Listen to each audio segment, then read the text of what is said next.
मुख्यमंत्री एकनाथ शिंदे यांनी महत्त्वाचे वक्तव्य करत म्हटले की अजित पवार यांच्याकडे आता तिजोरीची चावी आहे। महाराष्ट्राचा अर्थसंकल्प आणि वित्तीय धोरणांवर आता अजित पवारांची निर्णायक भूमिका राहणार आहे। त्यांच्या अर्थमंत्रीपदाच्या जबाबदारीवर राज्यभरात चर्चा सुरू झाली आहे। शिंदे यांच्या या वक्तव्यामुळे राजकीय वर्तुळात वेगवेगळ्या प्रतिक्रिया उमटत आहेत।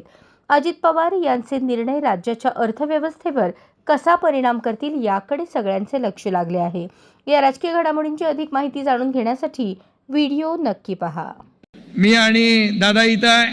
आता दादाकडे तिजोरीची चावी आहे, त्याच्यामुळे पैशाची काय कमी पडणार नाही। आणि बाजूला मराठी भाषा मंत्री आहेत, त्यामुळे मराठी भाषेला वैश्विक पातळीवर नेण्यासाठी काय करावं लागेल त्याची कालबद्ध योजना आपण आखली पाहिजे।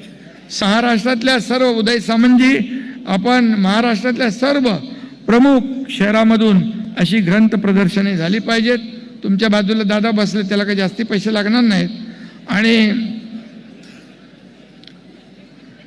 अजित दादांना कुठं पैसे द्यायचे आणि कुठं थांबवायचं त्यांना सगळं माहीत आहे। जिथं आवश्यक आहे तिथे कधीही त्यांचं ना नसतो।